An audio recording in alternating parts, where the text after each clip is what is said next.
হাসিনা বাংলাদেশে আসবে, ইনশাল্লাহ আসবে। জনগণ আনবো, জনগণ আসবে, জনগণের দিকে চাই সে আসবে। নৌকা না থাকলে আমরা ভোট দিব না, আমরা যাবো না ভোট দিতে। আগের সরকার আমার অনেক ভালো ছিল, অনেক ভালো ছিল আমরা আগের সরকার। ঘরে যুবতী মাইয়া ঘরে রাখতে পারি না, মা বোনের গর্ভধারী মায়েদের 40,000 করে টাকা দিছে, প্রতিবন্ধীর ভাতা দিছে, প্রতিবন্ধী স্কুল করে দিছে, যার ঘর নাই এর ঘর দিছে, যার বাড়ি নাই এর বাড়ি দিছে, কিনা দিয়ে গেছে। এটার সাথে বলাই যায় নাই। আমরা 2 মুঠো ভাত খাইয়া আমরা দেশে ঘুমাইতে পারছি ঘরের দরজা খুললা। এখন আমরা ঘরের কবুতর রাখতে পারি না, ঘরের তালা দিয়া। রাস্তায় কমাই এনে গেলাম, কেন মেরেলায় কোনো প্রতিবাদ নাই। রাস্তায় সন্ধ্যার লাগে মেরেলায় কোনো প্রতিবাদ নাই, কেন এই দেশে প্রতিবাদ নাই? আমরা কি এইটাই চাইছিলাম? আগের সরকার আমার অনেক ভালো ছিল, অনেক ভালো ছিল আমরা আগের সরকার। আমরা 2 মুঠো ভাত খাইয়া আমরা দেশে ঘুমাইতে পারছি ঘরের দরজা খুললা। এখন আমরা ঘরের কবুতর রাখতে পারি না, ঘরের তালা দিয়া। হাসিনা বাংলাদেশে আসবে, ইনশাল্লাহ আসবে। জনগণ আনবো, জনগণ আসবে, জনগণের দিকে চাই সে আসবে। ষড়যন্ত্রই করছে, বিরাট ষড়যন্ত্র করছে গেলি। যদি ষড়যন্ত্র নাই করতে তাইলে যায় না, আর হয়তো যায় না, হয়তো বলাই যায় নাই। আরে নিয়ে সেনাবাহিনী নিজে দিয়েছে, এখনো পলাই গেছে। এই দেশে তো পলাই যায় নাই।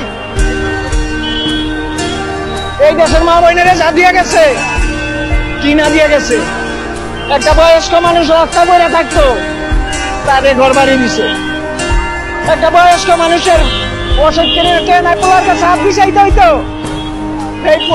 এই ভাতাটা পর্যন্ত দিছে, যাতে মাসে মাসে ওষুধ কিনে খাইতে পারে। মা বোনের গর্ভধারী মায়েদের 40,000 করে টাকা দিছে, প্রতিবন্ধীর ভাতা দিছে, প্রতিবন্ধী স্কুল করে দিছে, যার ঘর নাই এর ঘর দিছে, যার বাড়ি নাই এর বাড়ি দিছে, কিনা দিয়ে গেছে। আমাদের শত্রু হয়ে গেছে। কি কারণে এগুলি করলো? এগুলি করলো কে? দেশের উন্নয়ন করলো কে? 1 বছরের মধ্যে বহুত দেখছি, খালি রাত পাইলে তাহলে কে দে, আর রাত পাইলে গিয়া ঘরের এটা নাই, ঘরের এটা নাই, আর খালি সান্দা দে। দেশে ঘুমাইতে পারি না, আমরা দরজা খুললে ঘুমাইছি, আর আমরা দেশে ঘুমাইতে পারি না। চোর সোচের দালায় গরু বাছুর কিচ্ছু রাখতে পারি না, কবুতর হাঁস মুরগা কিচ্ছু নাই, সব নেগা, কলার ছড়ি পর্যন্ত কাইটা নেগা। কি কইবেন আর কর?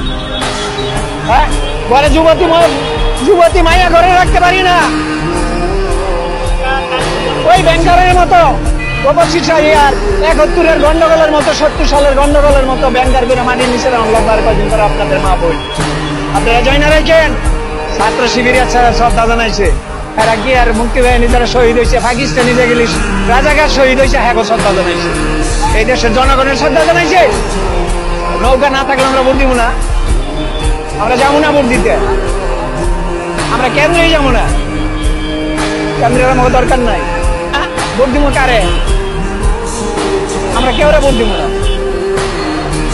নৌকার প্রদীপ যদি না থাকে তাহলে আমরা ভোট দিতাম না। তাই কোনো গণহত্যা করে নাই, গণহত্যা হেরা ষড়যন্ত্র করে করছে। যারা রোডে নামছে, তারা যা স্বার্থকের লেগে করছে, তো বলে নাই। কেন হেরা আইন পাস করে? দেশের সৈন্য মেরে লাইব, এরা আইন পাস করে। সৈন্য মেরে লাইছে, দেশের পুলিশ মেরে লাইছে, থাকো বিচার নাই। বিচার চাই, 100 বার বিচার চাই। পুলিশ হত্যার বিচার চাই আমরা। কেন আমাদের মা বোনের কোল খালি করলো? কেন আমার নাতি পুতির পিতা মাতা হারাইলো?